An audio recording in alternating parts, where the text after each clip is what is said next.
The myth of Sisyphus is a well-known tale from Greek mythology that has been the subject of much contemplation and interpretation over the centuries. Sisyphus was a cunning and deceitful king who was ultimately condemned by the gods to an eternity of rolling a large boulder up a hill, only to have it roll back down as he neared the top. This endless and futile task has come to symbolize the concept of futility and the absurdity of existence.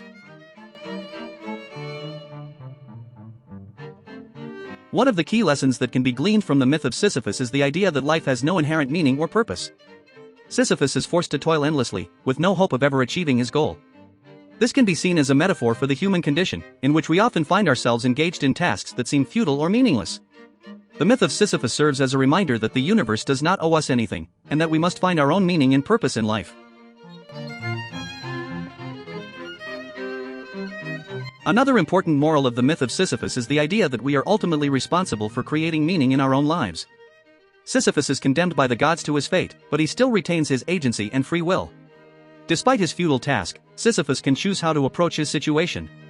He can resign himself to his fate and wallow in despair, or he can embrace the absurdity of his situation and find meaning in the struggle itself. This concept of embracing the absurd is central to the moral of the myth of Sisyphus. When we accept that the universe has no inherent meaning or reason, we can be free of artificial expectations and embrace the absurdity of our existence.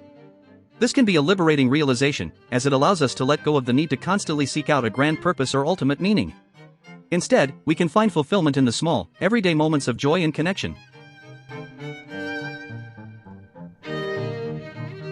The myth of Sisyphus also serves as a cautionary tale about the dangers of hubris and deceit. Sisyphus is ultimately condemned to his fate because of his cunning and deceitful nature. He tries to cheat death and outsmart the gods, but ultimately he is brought down by his own arrogance. This can be seen as a warning about the dangers of overreaching and trying to defy the natural order of things.